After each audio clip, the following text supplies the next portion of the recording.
మీరు అన్నట్టు సీతాకోకచిలుక విషయానికి వస్తే భారతీరాజా గారు ఒక విధంగా చెప్పాలంటే లవ్ స్టోరీల్లో మీరు అన్నట్టు ఒక ట్రెండ్ సెటర్ అది.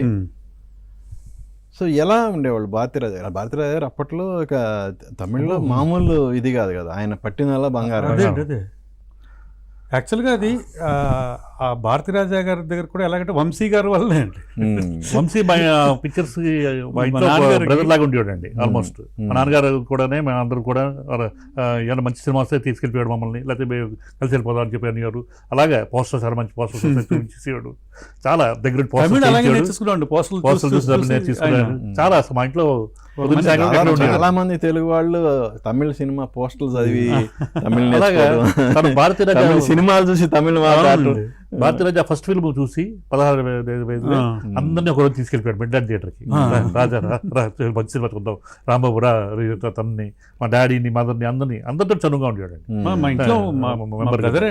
సో అలాగా భారతీరాజా గారికి వెళ్ళిగా అడ్వాన్స్ ఇప్పించాడు.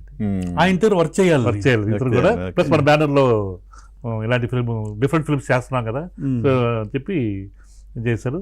భారతీరాజా గారు నాన్నగారు ఎప్పుడు కూడా సెట్ మీద ఇంటర్ఫియర్ అవ్వరండి. ఏదైనా సబ్జెక్ట్స్ ఏమైనా ఉంటే విదిన్ 4 walls ఉంటుంది.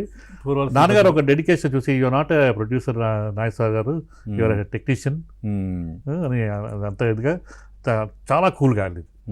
ఆయనతో అసలు ఏ ఇది లేదు, చాలా సరదాగా పిక్నిక్ వెళ్ళినట్టు. ఎప్పుడు సమ్మర్లో వెళ్ళాం మనం అక్కడికి బుట్టము 45 అలాగండి శ్రీశ్వరుడు కన్యాకుమారి దగ్గర. అక్కడ ఎలా చేసేవాడు, ఎర్లీ మార్నింగ్ 5:30 సన్ రైజ్ ఆ టైంకి 6 o'clock అప్పుడు స్టార్ట్ అయ్యేదండి.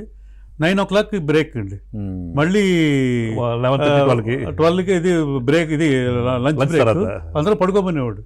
పడుకొని మళ్ళీ 3 గంటలకి స్టార్ట్ చేసేవాడిని. 6 గంటల దాకా లైట్ ఎర్లీ మార్నింగ్ లైట్ ఒకలాగా బాగుంటుంది, సాయంకాలం లైట్ బాగుంటుంది. హార్ట్ లైట్ లో తీసేవాడు కదా ఆయన.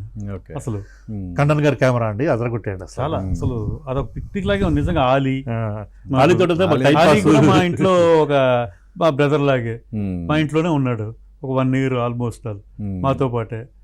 అంతా ఆ పిక్చర్ చాలా సరదాగా వెళ్ళిపోయింది, చాలా సరదాగా జరిగింది.